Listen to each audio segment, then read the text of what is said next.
India's finest Medicover Hospital now opened exclusive hospital for women and children opposite High-Tech Charminar. Medicover Women and Child Hospital. Vijayawada నగరపాలక సంస్థ పరిధిలో ప్రతి road కూడా చెత్తమయమై కనిపిస్తుంది.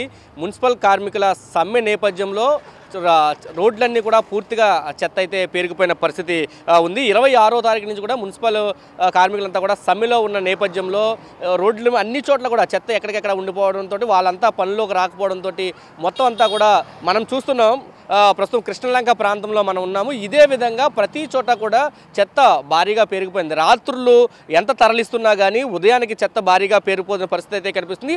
ఇప్పటికే ప్రత్యామ్నాయ మార్గాలను కూడా మున్సిపల్ అధికారులు చూసుకున్న పరిస్థితి. ఇప్పటికే సచివాలయ సిబ్బందికి కూడా ఆదేశాలు జారీ చేశారు. ఉదయం 5:30 నుంచి మున్సిపల్ వర్కర్స్ ఏవైతే విధులు నిర్వహిస్తారో ఆ విధులు నిర్వహించాలని చెప్పి మౌలిక ఆదేశాలు అయితే ఇచ్చిన పరిస్థితి.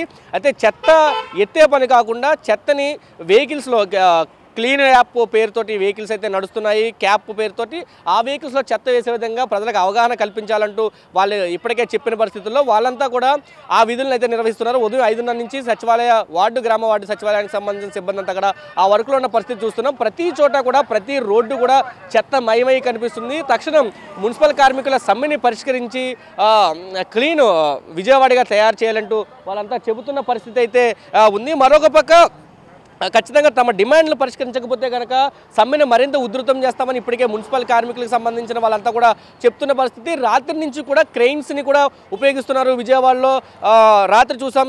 విజయవాడ కమిషనర్గా ఉన్న దినకర్ ఇక్కడ క్రెయిన్స్ను ఉపయోగించి పెద్ద పెద్ద వెహికల్స్ను ఉపయోగించి చెత్తని డంపింగ్ చేస్తున్న పరిస్థితి కూడా కనిపిస్తుంది. అయినా కానీ చెత్త ప్రతి చోట, అంటే ఒక చోట కాదు, దాదాపు 20 లక్షల పాపులేషన్ ఉన్న విజయవాడలో ప్రతి రోడ్డు ప్రతి డివిజన్లో కూడా చెత్త భారీగా పేరుకుపోయిన పరిస్థితి, దుర్వాసన వస్తున్న పరిస్థితి కూడా కనిపిస్తుంది. దాదాపు 5 రోజుల నుంచి కూడా ఈ చెత్త అంతా కూడా రోడ్ల మీద పేరుకుపోయిన పరిస్థితి కనిపిస్తుంది. ఈ రోజు 31st, ఈ రోజు సెలబ్రేషన్ 6 ఉండడంతో మరింత చెత్త పెరిగే అవకాశం ఉంది. కాబట్టి ప్రత్యామ్నాయ మార్గాన్ని ప్రభుత్వం ఆలోచిస్తుంది. దానికి తగ్గట్లుగా అడుగులు వేస్తున్న పరిస్థితి కనిపిస్తుంది.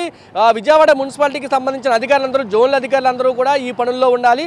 గ్రామ వార్డు సచివాలయాల్లో ఉన్న సెక్రటరీలతో పాటు వాలంటీర్లంతా కూడా ఈ పనులు ఉండాలని చెప్పి ఇప్పటికే మౌలిక ఆదేశాలు అయితే జారీ చేసిన పరిస్థితి. ఎవరైతే విధులకు హాజరు కారో వాళ్ళ మీద చర్యలు తీసుకుంటామని కూడా ఇప్పటికే చెప్పిన పరిస్థితి. టెలికాన్ఫరెన్స్లో కూడా రోజు చెప్తున్న పరిస్థితి. ఇప్పటికే ఆడుదాం ఆంధ్ర కానీ లేదా అంగన్వాడీ సమ్మెతో కూడా వాళ్ళంతా కూడా ఆందోళన చేస్తున్నారు. అంగన్వాడీ సమ్మె నేపథ్యంలో అంగన్వాడీ సెంట్రల్ నిర్వహణ కూడా గ్రామవార్డు సచివాలయం ఉన్న కార్యదర్శులకు అప్పచెప్పారు.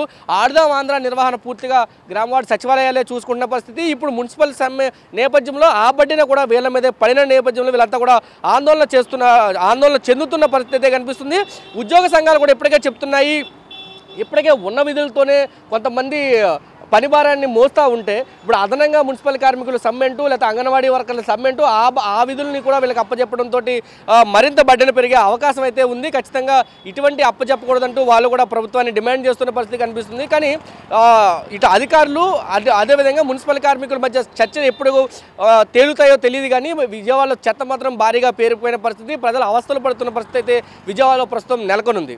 కెమెరా పర్సన్ నానితో కలిసి సురేంద్ర, RTV, విజయవాడ నుంచి. మున్సిపల్ కార్మికుల సమ్మెతో విజయవాడ అంతా అస్తవ్యస్తంగా తయారైన పరిస్థితి కనిపిస్తుంది. రోడ్లన్నీ కూడా చెత్తతో నిండిపోయాయి. ప్రత్యామ్నాయ మార్గాలను ప్రభుత్వం ఏర్పాటు చేస్తుంది. దీనిలో భాగంగా సచివాలయ సిబ్బందికి ఆ బాధ్యతలు అప్పజెప్పిన పరిస్థితి కనిపిస్తుంది. ఇప్పటివరకు కూడా ఇంటింటికి తిరిగి మున్సిపల్ కార్మికులు చెత్తనైతే సేకరించేవారు. ఈ బళ్ళు ఏవైతే క్యాబ్ బళ్ళు ఉన్నాయో ఈ బళ్ళ నుంచి చెత్తంతే సేకరించే పరిస్థితి. అయితే ప్రస్తుతం వాళ్ళంతా సమ్మెలో ఉండడంతో చెత్త అంతా కూడా ఎక్కడెక్కడ పేరిపోయిన పరిస్థితుల్లో పూర్తిగా సచివాలయ సిబ్బందికి ఆ బాధ్యతలను ప్రభుత్వం అప్పజెప్పిన నేపథ్యంలో వాళ్ళంతా కూడా మొత్తం సెక్రటరీలంతా కూడా ఉదయం 5:30 నుంచి డ్యూటీలు అయితే ఎక్కిన పరిస్థితి. ప్రతి తలుపు తడుతున్నారు. చెత్తని వాళ్ళు వెహికల్ వేయాలంటూ కూడా వాళ్ళకి చెప్తున్న పరిస్థితి. అక్కడ రోడ్ల మీద వేయొద్దని చెప్పి ఇప్పటికే చెప్తున్న పరిస్థితి కనిపిస్తుంది. మనతో పాటు గ్రామ వార్డు సచివాలయానికి సంబంధించిన సెక్రటరీలు అంతా కూడా ఇక్కడ కనిపిస్తున్నారు మనకి. ప్రతి వార్డుకి సంబంధించి, అంటే గ్రామ వార్డు సచివాలయంలో 5,000 మంది కుటుంబానికి ఒక సచివాలయాన్ని ఏర్పాటు చేశారు. ఈ నేపథ్యంలో ప్రతి వార్డులో 2 వెహికల్స్ని తిప్పుతున్నారు. వాళ్ళంతా కూడా ఇంటింటికి తిరిగి చెత్తనంతా కూడా దీంట్లో వేయాలని విజ్ఞప్తి చేస్తున్న పరిస్థితి కనిపిస్తుంది. ఉదయం ఎప్పటి నుంచి ఉన్నారు డ్యూటీల్లో? సచివాలయ సిబ్బంది, మీరు సచివాలయ సిబ్బంది కదా? నేను శానిటేషన్ సెక్రటరీ అండి. ఉదయం 5:30కి మా విధులకు రావడం జరిగింది. మాతో పాటు మా కొలీగ్స్ అయినటువంటి కడవ సెక్రటరీలు కూడా అందరూ ఇన్వాల్వ్ అయినండి. అందరూ డోర్ టు డోర్ తిరిగేసి హౌస్ డోర్ సెగ్రిగేషన్ చేసేసి చెత్త కలెక్షన్ చేయడం జరుగుతుంది సార్. అంటే ఇప్పటికీ రోడ్ల మీద చాలా చెత్త పేరుకుపోయింది. అంటే ఇంటింటిది ఓకే, మీరు డోర్స్ కొడుతున్నారు, వాళ్ళు ఏమని చెప్తున్నారు, వాళ్ళు రెస్పాండ్ అవుతున్నారు. కానీ రోడ్డు మీద ఉన్న చెత్త పరిస్థితి ఏంటి? రోడ్డు మీద ఉన్న చెత్త కూడా గవర్నమెంట్ కమిషనర్ గారు ఆదేశాల ప్రకారం రోడ్డు మీద ఉన్న వాటికి కూడా వేరే సపరేట్గా వెహికల్స్ ప్రొవైడ్ చేయడం జరుగుతుంది సార్. అదేవిధంగా డోర్ టు డోర్ కలెక్షన్ కూడా మాకు ఆటో సిఎన్జి వెహికల్ ప్రొవైడ్ చేశారు సార్. డోర్ టు డోర్ ప్రజలను అవేర్నెస్ కల్పించేసి ఎక్కడ చెత్త బయట డంపింగ్ అనేది పడకుండా డోర్ టు డోర్ అని మేము అవేర్నెస్ చేసి సెక్రటరీలు అందరం విధిగా రోజు 2-3 ట్రిప్పులు వేసేసి చెత్త క్లియర్ చేయడం జరుగుతుంది సార్. అంటే సాధ్యమయ్యే పనేనా 5,000 మంది ఉన్న ఏరియాల్లో మీరు 2 ట్రిప్పులు తిరిగితే చెత్త అంతా క్లీన్ అయ్యే సాధ్యమయ్యే పనేనా అది? సాధ్యమయ్యే పని అంటే సార్ మొత్తం వెహికల్స్ వచ్చేసి సచివాలయం ఒక్కో సచివాలయానికి ఒక వెహికల్ ఇవ్వడం జరిగింది సార్. ఒక్కో వెహికల్ సచివాలయం ఉన్న పరిధిలోనే ఉన్న కుటుంబాల మొత్తానికి కవర్ చేయడం జరుగుతుంది సార్. అందువల్ల మనకి వార్డు మొత్తం క్లియర్ అయిపోతుంది సార్. దాంతోపాటు మెయిన్ డంపింగ్ కూడా మనకు వెహికల్స్ సిఎన్జి వెహికల్స్ అని పెద్ద వెహికల్స్ ఉన్నాయి సార్. అవి వెహికల్స్ అవి వాటితో బయట ఉన్న మాకు లోడర్ పాయింట్ అని ఉంటాయి సార్. పిన్ పాయింట్ ఉండే మెయిన్ పాయింట్ ఆ పాయింట్ మటుకి పెద్ద వెహికల్తో రిప్ చేస్తాం సార్. హౌస్ టు హౌస్ అనేది మా సిఎన్జి వెహికల్ ద్వారా ప్రొవైడ్ చేస్తాం. అంటే ఇప్పటికే అంగన్వాడీ వాళ్ళు సమ్మె చేస్తే తాళాల బద్దలు కుట్టే పని సచివాలయ సిబ్బందికి అప్పచెప్పారు. ఈరోజు మున్సిపల్ వర్కర్లు సమ్మె చేస్తే ఈ పని కూడా సచివాలయ సిబ్బందికి అప్పచెప్పిన పరిస్థితి ఉంది. ఎలా చూస్తారు దీన్ని? సో అటువంటి సార్ ఇది మాకు జాబ్లో భాగంగానే తీసుకున్నాం సార్. ఇది బాధ్యతాయుతంగా తీసేసుకున్నాం. ఎందుకంటే గౌరవనీయులు మన ముఖ్యమంత్రి గారు ఇది మన వర్క్లో జాబ్ చాట్లో భాగంగానే మేము ఇది ఆల్రెడీ చేయడం జరుగుతుంది సార్. మాకు ఇది చెప్తున్నారు. శానిటేషన్ సంబంధించిన వాళ్ళు కూడా ఉన్నారు సార్. అంటే ఇప్పటికే దీనికి సంబంధించి అంటే మీరు మొత్తం అందరు సెక్రటరీలు ఈ పనిలో ఉండాలని చెప్పి ఆదేశాలు ఇచ్చారు. అంటే చెత్త ఉండకూడదు రోడ్డు మీద అని చెప్పారు. కానీ ఒక వెహికల్ ఇచ్చి చెత్తను పూర్తిగా ఎత్తమంటే సాధ్యమయ్యే పనేనా? అంటే ఇప్పటి వరకు 100 మంది 200 మంది పనిచేసిన దగ్గర ఎవరూ లేకుండా మీరు చెత్త లేకుండా చేయాలంటే మీరు ఎత్తమని చెప్పినట్టే కదా. అంటే ఒకటిసారి ఇక్కడ ఫస్ట్ పాయింట్ ఏంటంటే ప్రజల ఇంట్లో ఉన్నటువంటి చెత్తని మనం ముందు సేకరించగలిగితే అక్కడ ఒకటి అంటువ్యాధులు కానీ ఇట్లాంటివి రాకుండా వాళ్ళని ఎవరు చేస్తూ వాళ్ళకి చెప్పి అమ్మ ఇలా స్ట్రైక్లో ఉన్నారు కాబట్టి మీ చెత్తని మీరే ఈ వ్యాన్లో వేసుకోండి అని చెప్పి అవేర్నెస్ చేసుకుంటూ వెళ్తున్నాం సార్. ముందు ఇంట్లో ఉన్న చెత్తను ముందు బయటికి తీసుకురాగలిగితే వీధిలో ఉన్న చెత్తను ఆటోమేటిక్గా రాత్రిపూట కానీ ఎప్పుడన్నా స్పెషల్ డ్రైవ్లో తీయడానికి అవకాశం ఉంటుంది. ప్రజారోగ్యం దృష్ట్యా గౌరవ ముఖ్యమంత్రి గారు కానీ పై అధికారులు చెప్పింది ఏంటంటే ఇంట్లో ఇప్పుడు ఇంటింటికి చెత్త వెహికల్స్ పెడతాం వల్ల ఇది అలవాటయ్యారు. వ్యాన్ వస్తుంది తీసుకెళ్తారు అనుకుంటున్నారే కానీ అది బయటికి పగల ఇది ఇబ్బంది ఉంది కాబట్టి ఈ ప్రభుత్వం ఏం చేసిందంటే నిన్నటి నుంచి ఇది కార్యక్రమం పెట్టారు సార్. ఇంటింటికి సచివాలయ పరిధిలో వాళ్ళు కూడా ఇన్వాల్వ్ చేస్తే ఇది ఇంకో రకంగా ఏంటంటే ఒకసారి అసోసియేషన్ వాళ్ళు ఎవరన్నా ఆ వ్యాన్కి అడ్డం పడి ఇబ్బంది కలిగజేసినా కూడా ఈ సచివాలయంలో ఉన్నటువంటి 7 కానీ 5 కానీ సిబ్బంది వాళ్ళకి నచ్చజెప్పి అమ్మ మీరు రోడ్డు మీద సంబంధించింది కాదమ్మా ఇది ఇంట్లో చెత్త తీయడం కోసం కూడా అది వారి ఆరోగ్యరీత్యా మరి అక్కడ అంటువ్యాధులు వచ్చినా రేపు కరోనా అలాంటివి కూడా వచ్చే అవకాశం ఉంది కాబట్టి సీజనల్ వ్యాధులతో పాటు ఇబ్బంది ఉంటుంది కాబట్టి వాళ్ళకి నచ్చజెప్పి అసోసియేషన్ వాళ్ళకి తొలగించుకుంటూ ఈ కార్యక్రమం పూర్తి చేస్తున్నాం సార్. అంటే మీరు ఇప్పటికే బడ్డిన సచివాలయ పరిధిలో సెక్రటరీలకి బడ్డిన పెరిగిందని చెప్పి చెప్తున్న పరిస్థితి, బడ్డిని తగ్గించాలని చెప్పి ప్రభుత్వానికి వినతులు చేస్తున్న పరిస్థితి. కానీ అదనంగా ఇతర డిపార్ట్మెంట్ల పని కూడా మీ మీద వేస్తే అది మరింత బడ్డిన పెరుగుతుందిగా. అది వాస్తవే కానీ కాకపోతే ఒక్కొక్క తప్పనిసరి పరిస్థితుల్లో ఇలాంటి సిచ్యువేషన్ వచ్చినప్పుడు కంపల్సరీగా అందరూ కూడా భాగస్వామ్యం అవ్వాల్సిన బాధ్యత ఉంటుంది. అందులో ఇది బర్డెన్ అనేది కాదు సార్. ఇది ఒక రకంగా చూడాలంటే మా బాధ్యత.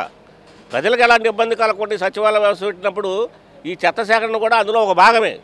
కాబట్టి పొద్దున్న 5:30కు వచ్చి మాది 10:30కు డ్యూటీ అయినప్పుడు కూడా 5:30కు వచ్చి అవేర్నెస్ చేసుకుంటూ సాధ్యమైనంత వరకు పూర్తిగా కాకపోయినా కొంత % ఈ ఇంట్లో ఉన్న చెత్తను మనం సేకరించగలిగితే ఒక రకంగా వాళ్ళ వ్యాధుల నుంచి దూరం చేసే అవకాశం ఉండదు అనేది ప్రధానమైన సమస్య. అంటే మిగతా అన్ని రోజులు ఒక ఎత్తు అయితే ఇవాళ 31st నైట్ సెలబ్రేషన్స్ ఎక్కువ ఉంటాయి. చెత్త కూడా రోజు కన్నా కూడా డబుల్ త్రిబుల్ అయ్యే అవకాశం కూడా కనిపిస్తుంది. ఎక్కడ చూసినా డస్ట్ కనిపించే పరిస్థితి. అది వాస్తవే సార్. కాకపోతే ఏంటంటే ప్రయోగాత్మకంగా మేము విజయవాడలో ఇది చేశాము. బలవంతం లేకుండా ఈ సెక్రటరీలు కూడా ఇన్వాల్వ్ చేస్తూ ఈరోజు 31st కాబట్టి ఈరోజు వరకు క్లియర్ చేసుకోగలిగితే రేపు మళ్ళీ ఇదే స్టార్ట్ అయ్యింది సార్. ఈరోజు సాధ్యమైన వరకు వాళ్ళ ఇంట్లో చెత్త ఈ 3-4 రోజుల నుంచి తీయలేదు కాబట్టి ఈ సమ్మె స్టార్ట్ అయిన కాడిచి ఈరోజు మనం చాలా వరకు ఒక 70% 80% కానీ చెత్త మనం తీయగలిగితే తర్వాత నెక్స్ట్ వచ్చేది ఇంకో 2 days టైం ఉన్నారు. అది రేపు పెట్టి రేపు అలవాటు అయిపోతారు కాబట్టి వ్యాన్ రాగానే వారే ప్రజలు స్వచ్ఛందంగా వేస్తున్నారు సార్. ఇందులో ఇబ్బంది ఉండదు. కాబట్టి సాధ్యమైనంత వరకు మాకు ఇచ్చిన విధులను బట్టి ఇది కొద్దిగా భారమైనప్పుడు కూడా ప్రజాశ్రయం చూస్తే చేయక తప్పదు. అంటే మేము కొన్ని ఆడియోల్లో కూడా విన్నాము, టెలికాన్ఫరెన్స్లో ఖచ్చితంగా విధులకు హాజరు కావాలి, కాకపోతే చర్యలు తీసుకుంటామని కూడా దాంట్లో చెప్పిన పరిస్థితి చూసాం. అది అధికారుల నిర్ణయం అలా ఉన్నప్పటికి కూడా కాకపోతే ఈ సెక్రటరీలో కూడా చాలామంది ఏమంటే ఒక ఇది అవేర్నెస్ కింద మనం కండక్ట్ చేసుకుంటూ ప్రజలను చైతన్యం చేసుకుంటూ ఈ చెత్త కూడా ఇళ్లలో పెట్టుకోకుండా సాధ్యమైనంత వరకు వ్యాన్లు వేసేసుకున్నామ్మా అని చెప్పి అవేర్నెస్ ప్రోగ్రామే తప్ప మమ్మల్ని చెత్త ఎత్తమని చెప్పలేదు సార్. వ్యాన్ అమ్మటి ఉండి అసోసియేషన్ వాళ్ళు కానీ ఇంకెతర సిబ్బంది కానీ ఎవరైనా అడ్డం పడితే వాళ్ళని ఎవరైనా చేసి వాళ్ళకి చెప్పి వాళ్ళ తొలగింపు చేసుకొని ముందుకు సాగమన్నారు. అది అంతవరకే సార్. అది ఇబ్బంది అనిపించలేదు. మీరు ఏ సెక్రటరీగా పనిచేస్తున్నారు? నేను రెవెన్యూ సెక్రటరీ సార్. మొత్తం అన్ని డిపార్ట్మెంట్ సెక్రటరీలు ఇక్కడ ఉన్నారా? ఉన్నారు సార్, అందరూ వచ్చారు. మాకు ఆల్రెడీ ఒక అసోసియేషన్ జరిగింది ఇందాక. వాళ్ళకి చెప్పాము, ఒక 20 మంది వస్తే చెప్పాము, అమ్మ మీరు ఇది పద్ధతి కాదు, ప్రజల ఆరోగ్య రీత్యా మీరు మాత్రం మాకు సహకరించండి, మీకు మేము సహకరిస్తాం అని చెప్తే వాళ్ళే స్వచ్ఛందంగా సర్లేండి తీసుకోండి అని అన్నారు. అది తొలగి వెళ్ళిపోయారు. సార్ మీరు ఏ secretary sir? Ward education and data processing secretary sir. నేను యాక్చువల్గా నాది ఏంటంటే అమ్మఒడి చూసుకోవాల్సిన ఉంటుంది. అయితే ఏంటంటే మాకు నిన్న రాత్రి కాన్ఫరెన్స్లో చెప్పారు ఈ విధంగా, మీరు అన్నట్టు ఏంటంటే మొత్తం చెత్తని మేమైతే చేయలేము కానీ అట్లీస్ట్ కొంచెమైనా తగ్గించే ఉద్దేశంతో మేము ఇది తీసుకున్నాం. కానీ చాలా మంది లేకపోతే మీ సంఘాలు ఏవైతే గ్రామ వార్డు సచివాలయ అసోసియేషన్స్ ఉన్నాయో వాళ్ళంతా కూడా ఇది అదనపు బడ్డీనా, ఇది మెంటల్ టెన్షన్ పెంచుతుంది, 10 గంటల నుంచి 5 గంటల డ్యూటీ, ఇప్పుడు ఆడుదాం ఆంధ్ర పెట్టారు, అంగన్వాడీలు పెట్టారు, ఇప్పుడు మున్సిపల్ పని కూడా మాకే అప్పచెప్తున్నారు, ఇంకా అన్ని పనులు అప్పచెప్పడంతో మెంటల్ టెన్షన్ బాగా పెరుగుతుంది అనేది వాళ్ళు ఆరోపిస్తున్నారు. యాక్చువల్గా ఏంటంటే కొంచెం వర్క్ బర్డెన్ అయితే ఉందండి, కాదనట్లేదు. అన్నీ ఆడుదాం ఆంధ్ర జరుగుతుంది, ఒక పక్క ఏమో అంగన్వాడీ సెంటర్లను చూసుకోమన్నారు, ఈ పక్క ఇది నిన్నటి నుండి ఇది కూడా స్టార్ట్ అయింది. అయితే మేమేంటంటే ఉన్న పరిధిలో మొత్తం అంతా చేయడానికి ట్రై చేస్తున్నామండి. బర్డెన్ అయితే ఉంది అండ్ ఉద్యోగ సంఘాలు కూడా మాట్లాడుతూనే ఉన్నారు. ఈ మాటల ద్వారా ఏమైనా జరిగితే కనుక సంఘాల ద్వారా వెళ్తామండి. అంటే ప్రజల నుంచి రియాక్షన్ ఎలా వస్తుంది? అంటే అన్ని పనులకి వీళ్ళు ఉపయోగించుకుంటున్నారా అనే రియాక్షన్ ఏమైనా వస్తుంది? అంటే యాక్చువల్గా మేము ఫస్ట్ నుండి ప్రజలకు చాలా దగ్గరగానే ఉన్నామండి. అంటే సచివాలయ వ్యవస్థలో ప్రతి వ్యవస్థలో కానీ మేము చాలా దగ్గరగా ఉన్నాం కాబట్టి మా మీద ఏం ఒపీనియన్ అయితే లేదు, నెగిటివ్ ఒపీనియన్ కానీ పాజిటివ్ ఒపీనియన్ కానీ లేదు. వీళ్ళు ఉన్నారు, వీళ్ళు చేస్తారు, వీళ్ళు ఏదైనా చేయగలుగుతారు అనే దానిలోనే ఉన్నారు కానీ ఇదైతే ఏం లేదు. ఇది చెప్తున్నారు. పూర్తిగా గ్రామ వార్డు సచివాలయానికి సంబంధించి అప్పచెప్పిన బాధ్యతలను అయితే అమలు చేస్తున్నామని చెప్తున్న పరిస్థితి. క్లీన్ ఆంధ్రప్రదేశ్ మనం వెహికల్స్ చూస్తే క్లీన్ ఆంధ్రప్రదేశ్ ఇవి ఎప్పటి నుంచో కూడా తిరుగుతున్న పరిస్థితి. ఉదయం నుంచి కూడా ఎవరైతే పారిశుద్ధ్య కార్మికులు ఉంటారో వీళ్ళు తీసుకుని వస్తారు, ప్రతి గల్లీ తిరుగుతుంది, ప్రతి తలుపుని తట్టే పరిస్థితి, వాళ్ళే చెత్తను డైరెక్ట్గా నేరుగా వేస్తారు. కానీ ఈ సమ్మెలో ఉన్నా కానీ కూడా పూర్తిగా చెత్త అంతా రోడ్ల మీద పెరిగిపోవడంతో ఈ రోజు నుంచి నిన్న రాత్రి టెలికాన్ఫరెన్స్లో ఇప్పటికి ఆదేశాలు అయితే జారీ చేశారు. సచివాలయ సిబ్బంది ఆ పనిలో ఉండాలని, ప్రతి డోర్ని కొడుతున్న పరిస్థితి, ప్రతి చెత్తను కూడా దీంట్లో వేయండి, పారిశుధ్యాన్ని కాపాడండి అంటూ వాళ్ళు ప్రచారం చేస్తున్న పరిస్థితి. ఉదయం 5:30 నుంచి కూడా వాళ్ళంతా డ్యూటీలు నిర్వహిస్తున్న పరిస్థితి. అయితే బడ్డెన పెరుగుతున్నమాట వాస్తవం, కానీ ప్రజల ఆరోగ్య దృష్ట్యా అధికారుల ఆదేశాల మేరకు మేము కూడా పనిచేస్తున్నామని చెప్తున్న పరిస్థితి అయితే కనిపిస్తుంది. రాష్ట్ర వ్యాప్తంగా ఇదే పరిస్థితి కొనసాగితే కనుక ఇప్పటికే కొన్ని చోట్ల ఆందోళన చేస్తున్నారు, అసోసియేషన్ నుంచి వినతి పత్రాలు వెళ్తున్న పరిస్థితి కూడా మనం చూస్తున్నాం. కానీ సచివాలయ సిబ్బందికి మాత్రం ఇది ఒక పెద్ద బడ్డెనగా అయితే ఉంది. కానీ ఆ బడ్డెన్ని కూడా తట్టుకొని సేవలు అందించడానికి సిద్ధంగా ఉన్నామంటూ కూడా సచివాలయ సిబ్బంది చెప్తున్న పరిస్థితి అయితే విజయవాడలో నెలకొంది. కెమెరా పర్సన్ నానితో కలిసి సురేంద్ర, RTV, విజయవాడ నుంచి.